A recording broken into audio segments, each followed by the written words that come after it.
Hello मेरे प्यारे बच्चों, कैसे हो। उम्मीद तो यही है स्वस्थ होंगे, मस्त होंगे और ज़बरदस्त होंगे और खुश भी होंगे। तो चलिए, आपकी खुशी को हम 3 गुना 4 गुना अर्थात कई गुना बढ़ा देते हैं। आज हम पार्ट नंबर जो आपका है, उन्हें प्रणाम, कक्षा 9 काव्य खंड चैप्टर 8 की शुरुआत करने वाले हैं। इससे पहले पद्यांश को देखेंगे।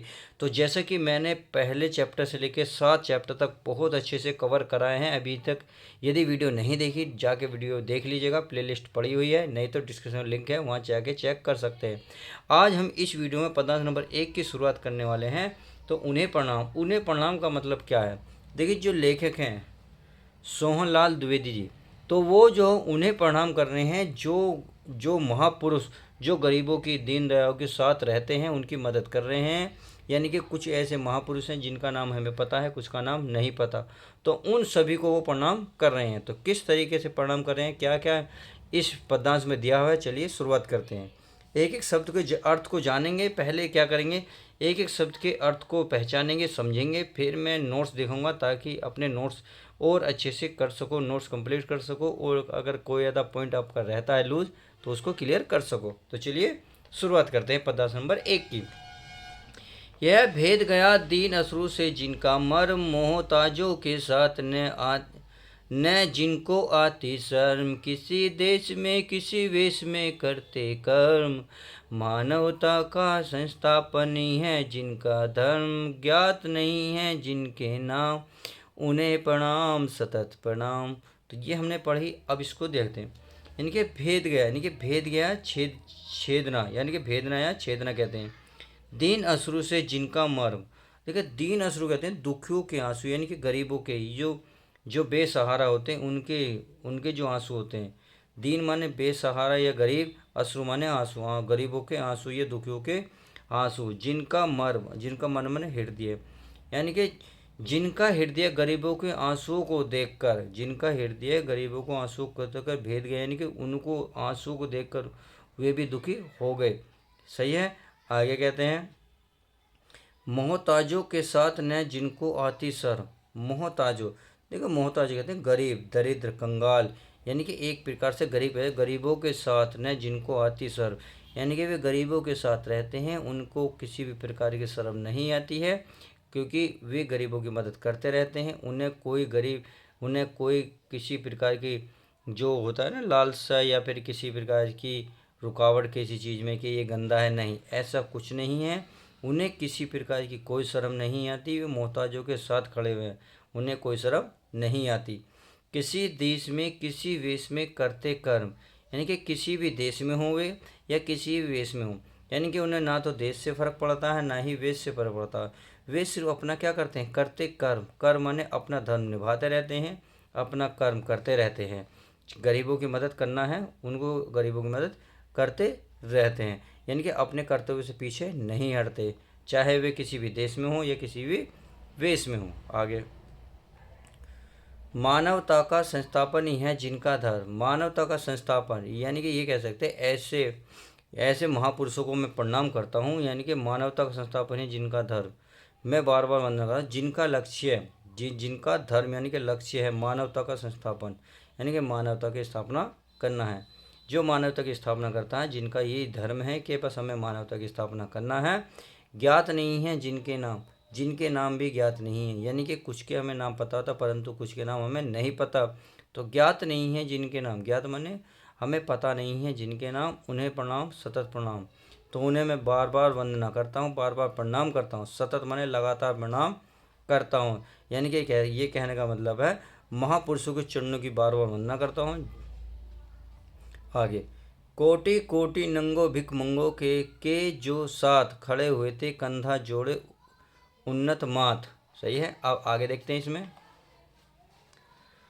तो कोटि कोटि नंगो, यानी कि करोड़ों करोड़ नंगे, यानी कि नंगे और भिक मंगो के साथ जो खड़े हुए हैं, करोड़ों करोड़ों, कोटि माने करोड़ों करोड़ों नंगे भिक मंगो के साथ जो खड़े हुए हैं, और क्या खड़े हुए हैं, कंधा जोड़े, और कंधे से कंधा मिलाए हुए हैं, उन्नत माथ। उन्नत कहते हैं, देखिए पैर ऊंचा, और माथ माने माथा, यानी कि माथा ऊंचा, यानी कि आप यहाँ कह सकते हैं सिर ऊंचा करके, यानी कि गर्व से खड़े हैं, गर्व से खड़े हैं, कंधे से कंधा मिलाकर खड़े हैं। किसके, करोड़ों करोड़ नंगोर भिक्षुमंगों के साथ वे कंधे से कंधा मिलाकर खड़े हुए हैं और गर्व के साथ खड़े हुए हैं। शोषित जन के, पीड़ित जन के कर को थाम बढ़े जा रहे, उधर जिधर है मुक्ति प्रकाम।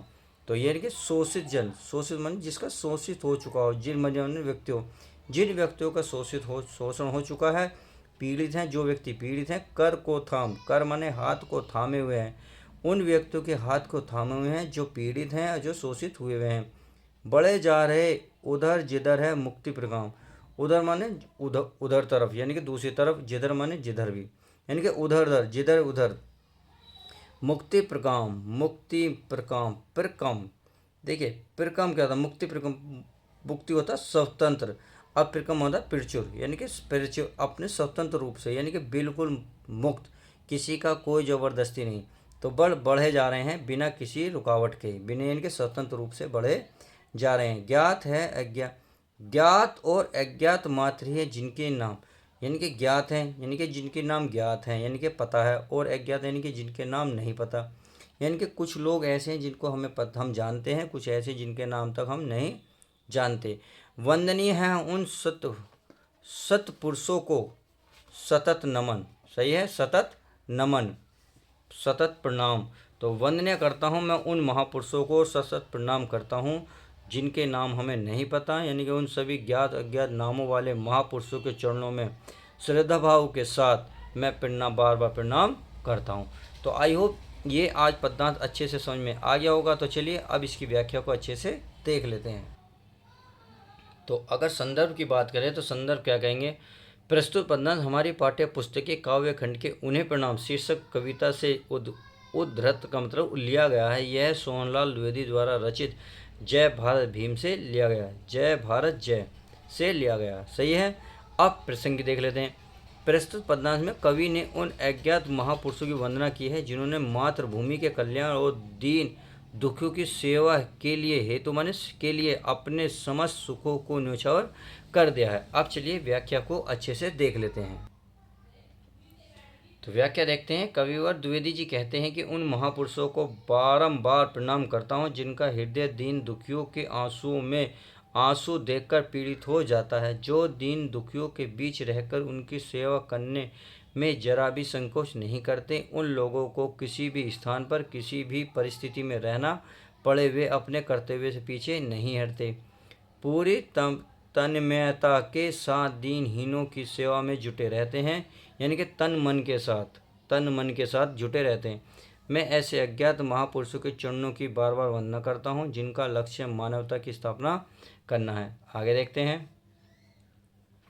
कविवर कहते हैं जो देश के करोड़ों वस्त्रहीनों तथा भिक्षुओं के साथ खड़े हैं, उन्हें सहारा देते हैं, उनके साथ कंधे से कंधा मिलाकर चलने से उन्हें गौरव की अनुभूति होती है, जो शोषितों एवं पीड़ितों के हाथों को थामकर उनकी अधिक से अधिक सहायता करने के लिए तत्पर हैं तथा उनका हाथ पकड़कर उस मार्ग पर अग्रसर होते हैं जहां उन्हें दुखों से पूर्ण छुटकारा मिल जाता है।